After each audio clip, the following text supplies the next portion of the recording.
Sayyidina Muhammad ibn Abdullah wa ala alihi wa ashabihi wa man tabi'a huda. La hawla wa la quwwata illa billah. Al-Fatihah ta'ala niyatil qabul wa tamami kulli sulin wa ma'mul wa ala solahi sya'an zahiran wa batinan wa annallahal karim yaftahu alaina putuhal arifin wa yubaqihuna biddin wa yarzuquna kamalal ikhlas wal yaqin wa ala niyatin annallaha yaghfiru dhunubana wa dhunuba abaina wa masyayikhina wa man ahsana ilaina ila hadratis sayyidina rasul Muhammadin sallallahu alaihi wasallam wa ala alihi wa ashabihil kiram thumma ila ruhi muallifi hadal kitabi wa muallimina. Al-Fatihah. A'udzu billahi minasyaitonir rajim. Bismillahirrahmanirrahim. Alhamdulillahi rabbil alamin arrahmanir rahim maliki yaumiddin iyyaka na'budu wa iyyaka nasta'in ihdinas siratal mustaqim siratal ladzina an'amta 'alaihim ghairil maghdubi 'alaihim waladdallin. Amin. Langsung ke 71 Bu. Langsung ke halaman 71 aja. Itu. Wa bisanadil muttasil ilal imamil muallif rahimahullahu ta'ala wa adaman nab'a bihi wa bi barakati ulumihi fid dharaini amina. Qala wa kana aliyun, ada ya, wa kana aliyun radallahu ta'ala anhu yaqulu sarru hisalir rijali sifatihim khairu hisalin nisa. Ali radallahu anhu, Ali bin Ali bin Abi Thalib.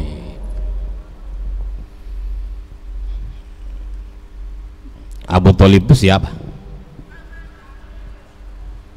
Ya bapaknya Ali.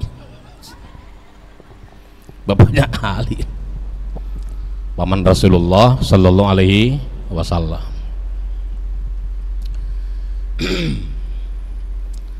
Menarik ya orang ya, menarik ya.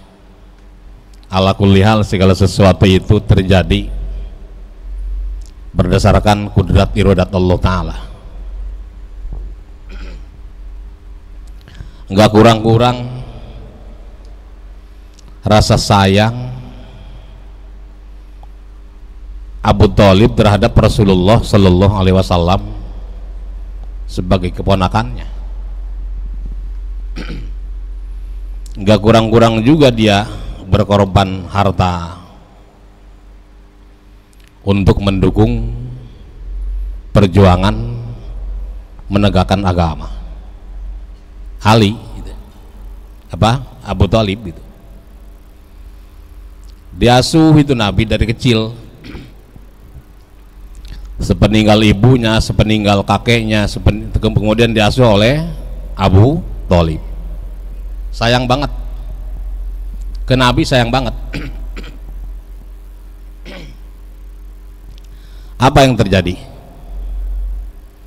Sampai meninggal Abu Thalib tidak disaksikan bersahadat di depan Nabi.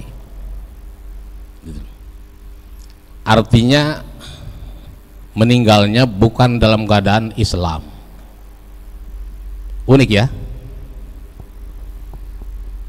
Padahal dalam proses ngajak orang demi orang,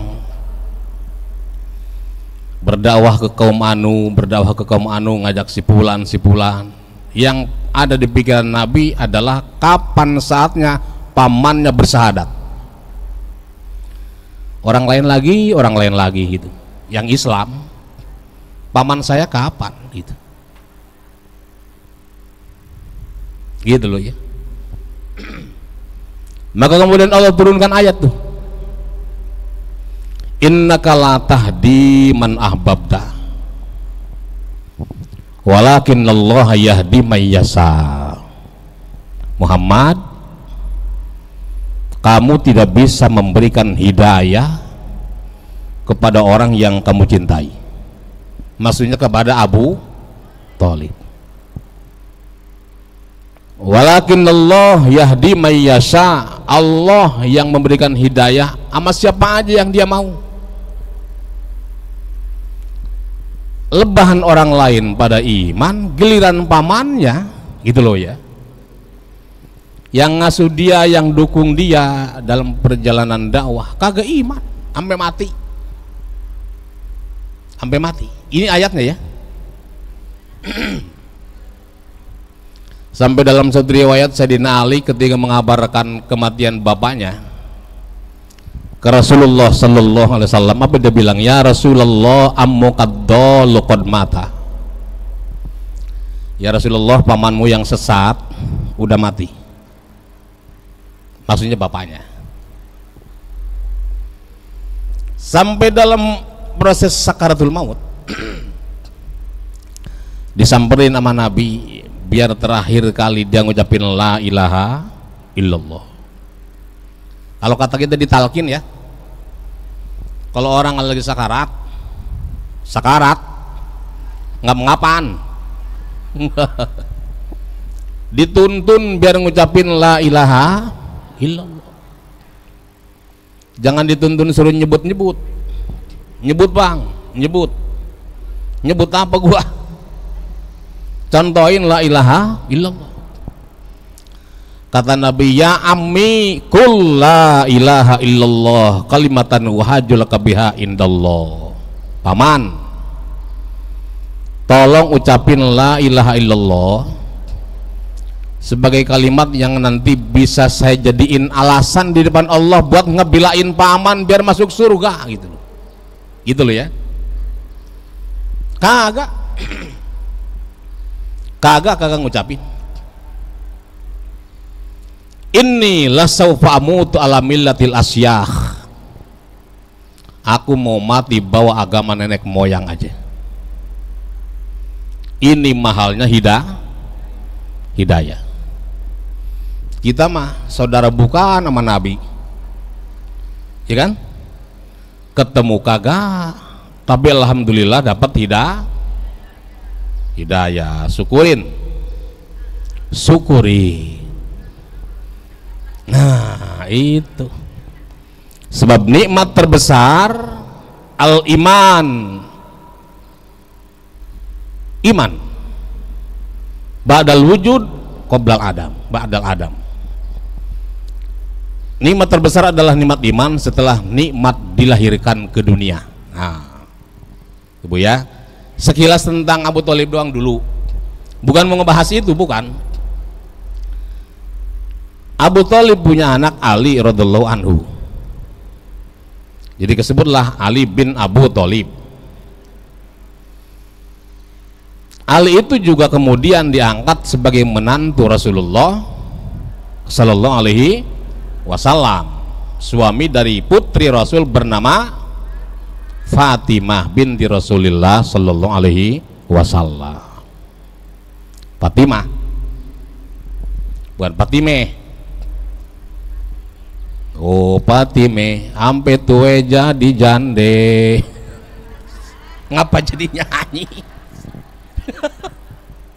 Fatimah,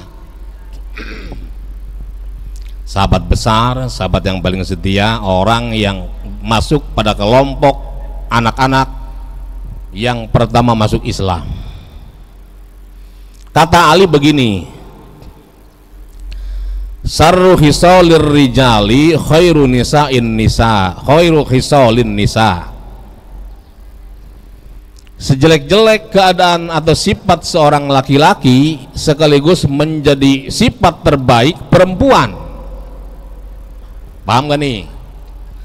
Ada beberapa karakter, beberapa sifat, beberapa keadaan yang kalau terjadi di laki-laki itu jelek, tapi kalau kejadiannya ada pada perempuan jadi bagus gitu loh ya. Apa itu? Pertama, al-bukhlu, pelit.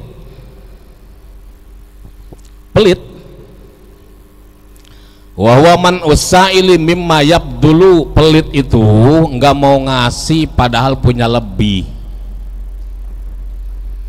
Kita punya duit 100.000, 100.000 memang pas begitu kebutuhannya, terus nggak mau ngasih, pelit nggak? Nggak. Itu kan memang segitu kebutuhan kita, belum lebih kan? Yang dimaksud pelit itu kalau kita punya lebih tapi tidak mau ngasih kelebihan itu, gitu ya. Itu pelit kalau terjadi pada diri seorang laki-laki, jelek. Laki-laki itu kagak boleh pelit, karena laki-laki kalau pelit bukan cuma pelit ke orang lain, sama anak bininya pelit juga loh, ya.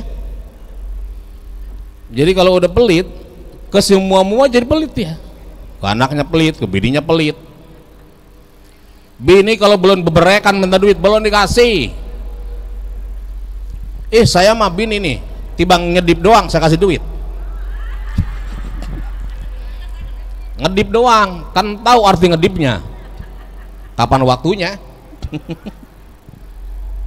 Jadi pelit itu ada istilah gini, al bakhilu ba'idum minallah, ba'idum minan nas, ba'idum minal jannah, qaribum minan nar. Orang pelit itu jauh dari Allah, jauh dari orang aja jauh loh. Kagak ada orang sengaja ngajak nyari teman yang pelit banget, kagak ada. Biar kata dia pelit, berteman kagak mau emang pelit, ya. Nyari berusaha dia temannya yang dermawan, padahal dia juga pelit loh. Jauh dari Allah, jauh dari manusia, jauh dari surga, dekat ke neraka.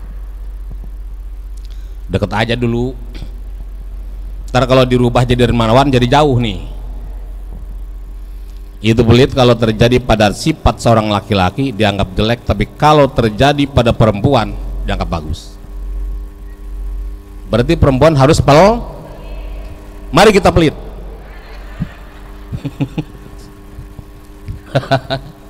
Oh gitu ya. Nih alasannya nih. Fa innal mar'ata idza kanat bakhilatan hafidat malaha wa mala zawjiha. Alasannya itu perempuan kalau dia pelit,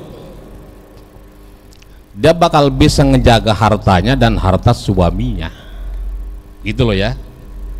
Hartanya dan harta suaminya, karena segala sesuatu yang ditasarufkan dari harta dari rumahnya harus ada persetujuan suami, gitu loh ya. Hatta untuk persoalan kebaikan, misal gini, tiba-tiba ada orang assalamualaikum pakai peci, pasti pakai peci. Kenapa? Karena bawa proposal,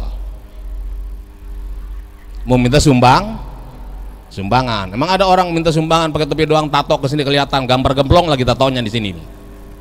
Nggak ada. Pakai peci aja dulu, biar kagak sholat juga lagi mintain begitu pakai peci. Jangankan begitu Bu, nih saya heran ya, orang kena kasus nih, narkoba kek, maling kek, apa kek, di sidang nih, pakai peci loh, ya. Giliran saya pakai jil, sehari-harinya kagak sholat tuh orang, lagi giliran di depan hakim di sidang ngapain pakai peci lagi, bikin ngejelek-jelekin agama kita aja. Datang pakai peci, di RT kami mau ngadain rajaban Isra Mi'raj, saya minta bantuannya.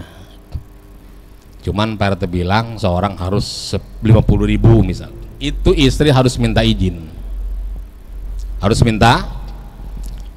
sama suaminya. Kalau kagak boleh. Itu kan kebaikan, iya kebaikan. Tidak setiap kebaikan lantas kita bebas melakukannya. Ada aturan mainnya yang berlaku, gitu loh ya. Minta izin. Wujud izin ke suami itu adalah wujud ketaatan, sementara sedekah adalah wujud melakukan kesunnah. Gitu loh ya. Jadi sedekah itu sunnah, taat ke suami hukumnya wajib. Jadi perempuan itu lebih baik rada pelit, jangan pelit lah, rada ya, rada pelit. Tapi kalau laki-laki udah kagak bagus pelit, gitu ya Bu ya. Pelit dalam arti mengatur ya, mengatur. Sebab kebalikan daripada itu boros, ya.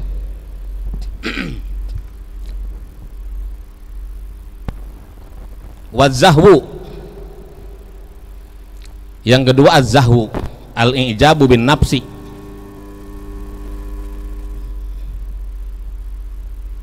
Seorang laki-laki itu kalau dia punya sifat takabur, sombong gitu. Sombong itu jelek. Tapi kesombongan kalau terjadi pada perempuan jadi bagus. Hidup sombong. Ada orang bilang biar miskin yang penting sombong. Ada yang begitu. Ntar tadi jelasin nih. Laki-laki kalau sombong udah kagak bagus. Kenapa? Karena memang sudah didesain sebagai laki-laki yang mumpuni, dilengkapi dengan berbagai kesiapan menghadapi berbagai situasi. Laki-laki punya kekuatan secara fisik, nggak usah disombong-sombongin. Dan relatif sedikit orang yang berusaha buat mengganggu kaum laki-laki, kecuali laki-laki yang lebay. Banyak loh laki-laki lebay. Kalau siang namanya Edi, kalau malam Eti. Nongkrong sono jembatan genit. Ya. Tapi perempuan kalau dia sombong dalam arti bukan takabur, merasa bangga hati ya, bukan. Ini lebih menunjukkan kepada bahwa kaum laki-laki akan berpikir dua kali buat mengganggu dia. Misal nih, ada seorang perempuan juara karate nih, juara karate, ya kan tuh laki-laki masih mikir mau ganggu gitu, ya kan? Jadi perempuan jangan terlalu kemayu sehingga menimbulkan keberanian seluruh laki-laki buat mengganggunya. Ada sewaktu-waktu dia harus menunjukkan kekuatannya sebagai perempuan. Kalau perlu tolak pinggang di depan orang yang mau jahat itu. Gitu ya. Nah itu. Bagus ternyata buat perempuan. Supaya juga tidak berkata-kata dengan kata-kata yang mengganggu pikiran kaum laki-laki. Kalau terlalu kemayu. Gitu loh ya.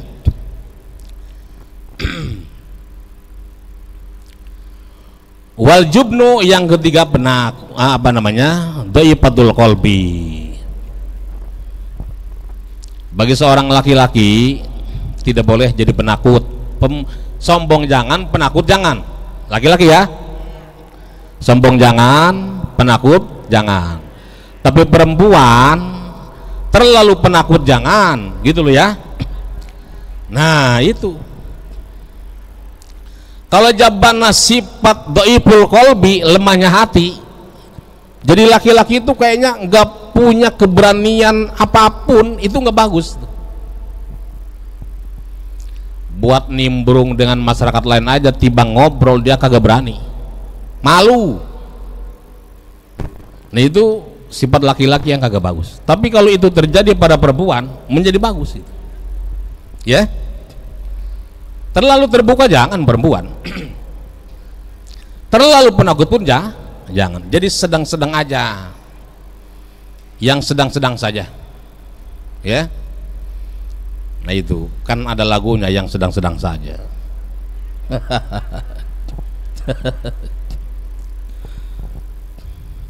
Itu. Jadi idza kanat jabbanatan fariqat min kulli syai'in. Perempuan kalau dia memelihara rasa kehati-hatiannya, ada sedikit rasa penakut, dia akan memelihara dirinya dari segala sesuatu untuk tidak menjadi bagian atau nimbrung dalam hal-hal yang sekiranya bisa membawa pada kecelakaan dirinya. Tuh.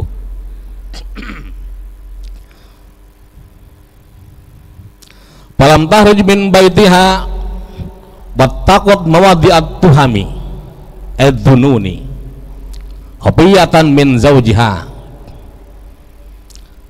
Dia akan menahan diri untuk tidak keluar rumah sendirian, keluar rumah sendiri. Jadi gini Bu, sebetulnya kalau ada perempuan yang serba berani keluar negeri sendiri, keluar kota sendiri, itu sebenarnya kurang bagus ya, kurang bagus. Kenapa? Sebab keberanian itu bisa jadi menyebabkan terjadinya keberanian-keberanian yang lain. Itulah maka dalam salah satu syarat menunaikan ibadah haji dan umroh bagi perempuan harus ada mahram. Harus ada mahram loh. Kenapa mahram dibutuhkan buat ketentuan kewajiban haji dan umroh bagi perempuan? Supaya memastikan keselamatan mereka. Sebab perempuan bagaimanapun beraninya, satu hal yang dia harus sadar bahwa dia tidak punya kekuatan sekuat laki-laki. Itu loh ya. Itu jadi harus dijaga bagian-bagian itu. Khifatan min zawjiha. Ya utamanya sih sebenarnya karena dia merasa takut dari suaminya. Takut apa? Rasa takut ini bukan berarti takut yang menggambarkan tentang sebegitu bengisnya suami ya. Takut masuk pada langkah-langkah yang melanggar ketentuan sebagai istri. Gitu. Dia aja itu nanti akan dikategorikan sebagai kelompok perempuan yang sudah berbuat jelek pada suami. Gitu. Jadi kalau idealnya begini sebenarnya. Perempuan idealnya adalah seseorang yang memang didesain untuk tetap berada di rumah.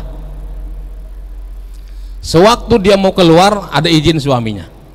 Gitu loh ya. Nah, itu apa namanya? Rancangan awalnya dalam agama kayak gitu. Bahwa kemudian ada perempuan yang masuk pada dunia karir. Kan banyak nih perempuan jadi pejabat. Ya kan? Perempuan jadi wali kota, bahkan jadi presiden, kan? Ini kan di zaman sekarang kita udah umum dianggapnya sudah umum, walaupun secara fikih, cara fikih mempersilahkan kepada mereka itu sebetulnya setengah-setengah loh. Masih ada yang bilang ngapain perempuan jadi pemimpin? Bukankah Nabi menyebutkan siapa orang yang menyerahkan segala urusan pada perempuan buat jadi pemimpin, tunggu masa hancurnya. Gitu loh. Enggak bakal jaya, la yuflihu qaumun walla amruhu imra'atan. Enggak bakal jaya. Gitu ya. Tapi dengan berbagai alasan sekarang muncul nih perempuan di berbagai ranah, di ranah politik, di ranah perdagangan, di ranah kekuasaan lah, ya. Semua itu tidak boleh lepas dari perizinan seorang suami. Biar kata dia presiden, ada lakinya lebih kuasa, gitu loh ya. Sekedar menempatkan diri sebagai perempuan, makhluk yang memang Allah cintai, gitu, supaya tidak terjerumus pada hal-hal yang tidak diinginkan dalam agama. Kan cakep kayak gini nih, kumpul di majelis tali, ya kan? Pak Ustadz, emangnya lagi kumpul di luaran kagak cakep? Ya cakep aja sih kalau memang perlu mah, ya kan? Yang kagak bener tuh ada di sesuatu tempat, tapi dia tidak perlu ada di situ. Paham gak ya? Ada di satu tempat, sebetulnya dia nggak perlu ada di situ. Itu yang nggak bagus. Kalau seseorang ada di satu tempat dan dia perlu ada di situ, oh bagus-bagus aja. Misal nih, sekarang orang lagi nongkrong di pasar, memang perlu belanja, misal ya bagus aja. Lagi nongkrong di mall,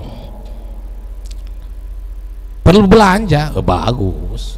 Maksudnya nggak apa-apa, ya kan? Karena kita tidak mungkin mendapatkan satu keseragaman dalam diri siapapun untuk melakukan satu kebaikan, dan kebaikan bukan cuma satu. Bu, tolong gini. Ada orang yang tiap malam bisa tahajud. Cakep ya?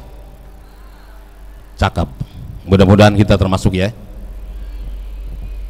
Tiap malam dia tahajud. Yang lain kagak bisa, tapi dia bisa puasa Senin Kemis. Cakep kan? Tahajud kagak bisa, puasa Senin Kemis bisa. Yang lainnya juga nggak bisa buat dua hal ini, tahajud kagak bisa, Senin Kemis nggak bisa, tapi di setiap tempat dia sedekah sama orang. Cakep nggak? Cakep. Ih, kayak pantun ya. Yang suka diterakin cakep pantun ya. Jalan-jalan ke pasar Tanah Abang, jangan lupa beli baju.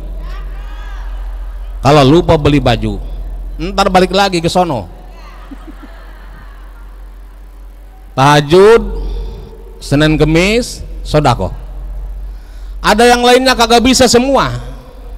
Tahajud nggak bisa, puasa Senin Kemis nggak bisa, sedekah nggak bisa. Tapi di mana tempat, di mana ada anak-anak kecil, dia bikin gembira tuh anak kecil. Cakep nggak? Cakep. Ada yang lain lagi kagak bisa semua. Tahajud nggak bisa, Senin Kemis nggak bisa, sedekah nggak bisa, bikin anak kecil seneng nggak bisa. Tapi setiap malam sebelum tidur dia bilang, ya Allah, setiap orang yang bersalah pada saya maafin. Cakep nggak? Buat berada di surga, gitu loh. Buat berada di surga tidak perlu dengan sesuatu yang besar, karena bisa jadi perkara kecil jadi penting di mata Allah Ta'ala. Bukankah ibu dengar cerita ada seorang pelacur masuk surga gara-gara kasih minum anjing? Bener? Pernah dengar cerita? Menurut tetangga saya, pelacur. Kapan po insaf? Tar kalau udah banyak duit, pulang kampung, di rumah nyari anjing kasih minum, tadi juga masuk surga saya. Pret, saya bilang lu. Ceritanya kagak selesai, separuh-separuh. Seorang pelacur pulang dari melacur, ketemu anjing kehausan, diambilin air minum di sepatunya, ya kan? Dikasih minum untuk anjing, masuk surga. Bagaimana hukumnya melacur? Dosa besar. Apa hukumnya ngasih minum anjing? Ibadah biasa-biasa aja. Bisakah dosa besar hilang dengan ibadah biasa-biasa aja? Gini, pada waktu dia kasih anjing minum, Allah ridho sama dia. Oh, Masya Allah, ini orang biar pelacur juga ternyata hatinya mulia. Apa ke anjing, kasihan dia. Setelah Allah ridho, dikasih hidayah, dikasih insaf, dikasih bener, terus mati gitu. Lah ujuk-ujuk abis melacur ngasih minum anjing masuk surga matu. Gimana perbandingannya? Ceritanya yang kagak kelar itu, ya harus dikelarin lah. Nanti supaya tidak menimbulkan anggapan bahwa surga itu sesederhana itu. Sederhana ya surga, bisa ditukar dengan hanya seteguk air yang diberikan pada seekor anjing yang najis mughaladhah gitu loh. Jadi intinya, buat bisa berada di surga tidak harus dengan amalan besar. Amalan sederhana kalau berbarengan dengan ridhonya Allah jadi gede gitu. Dosa kecil kalau berbarengan dengan kebencian Allah jadi gede juga. Maka jangan menyepelekan kebaikan orang lain yang kecil dari lantaran kagak bisa sama besarnya sama kita. Ya lu mesti bang segitu nih, gue nih nggak boleh. Termasuk kalau dosa, gue mah segini doang, no korupsi miliaran, nggak bisa kayak gitu ya. Jadi kesalahan yang kecil kalau berbarengan dengan kebencian Allah jadi gede. Kebaikan yang kecil kalau berbarengan dengan keridhaan Allah jadi gede juga. Tuh, tetaplah fokus pada cara bagaimana melakukan kebaikan melalui apapun yang kita bisa. Bisanya ngasih minum anjing, kucing, kasih tuh minum kucing. Gimana hukumnya kalau kita ngasih makan ke anjing? Boleh ya. Bisanya ngebagian anak kecil, bahagiain. Bisanya sedekah, biasanya Senin Kemis, bisanya tahajud, apa aja. Karena nanti Allah bakal bagi-bagi itu ibadah ya. Beda loh. Tatanawwa'at ajnasul a'mal litanawwi waridatil ahwal. Perbedaan amal perbuatan manusia karena berbedanya hidayah. Ada orang yang hebat dalam urusan sholat, sedekah biasa aja. Ada orang yang sedekahnya hebat, sholat biasa aja, yang paru-paru doang gitu loh. Ada orang yang hebat baca Qur'annya, ada yang baca Quran biasa-biasa aja tapi dia cara berkomunikasi dengan orang jadi menyenangkan. Ada. Jadi ibadah itu macam-macam gitu loh ya, nggak bakal sama, tergantung hidayah yang Allah bagi-bagiin itu kepada kita. Tuh, maka bersyukurlah kalau bahwa kita sudah menjadi bagian dari orang-orang yang bisa mewujudkan kebaikan dalam hidup kita. Sebab bagaimanapun kebaikan kita yang hatta kita lakukan ke orang lain justru kembali manfaatnya ke kita nih, kita. Ibu, di hadapan kita sudah dekat nih event besar bernama Ramadan. Biar nyampe ya, biar nyampe. Rajin baca doanya. Rajin, ini kan masih bulan berapa? Rajab ya. Syahrullah, bulan Allah itu. Nanti habis Rajab, Saban masuk ke bulan Rasulullah Sallallahu Alaihi Wasallam untuk kemudian masuk ke bulan kita. Ini lahan-lahan baik yang sedang tersedia di hadapan kita, yang kalau kita mubajirkan sangat merugi kita. Ibadah di bulan Allah, melakukan sedekah kebaikan di bulan Allah. Nanti masuk ke bulan Rasulullah SAW, puncaknya masuk ke bulan Ramadan, bulan kita umatnya. Pengen sampai semua ya, bukan lantaran pengen jalan-jalan ke pasar Tasik, Tanah Abang, bukan. Itu mah urusan biasa dah itu mah ya, nggak usah kaitan dengan bulan puasa juga pada beli baju ibu-ibu. Iya, emang zaman dulu beli baju melebaran doangan. Orang mah tiap hari paket bang, iya paket, tiap hari, masya Allah. Ya, Allahumma barik lana fi Rajaba wa Sya'bana wa ballighna Ramadana wa ghfir lana dzunubana wa ballighna Ramadana wa ghfir lana dzunubana. Coba, Allahumma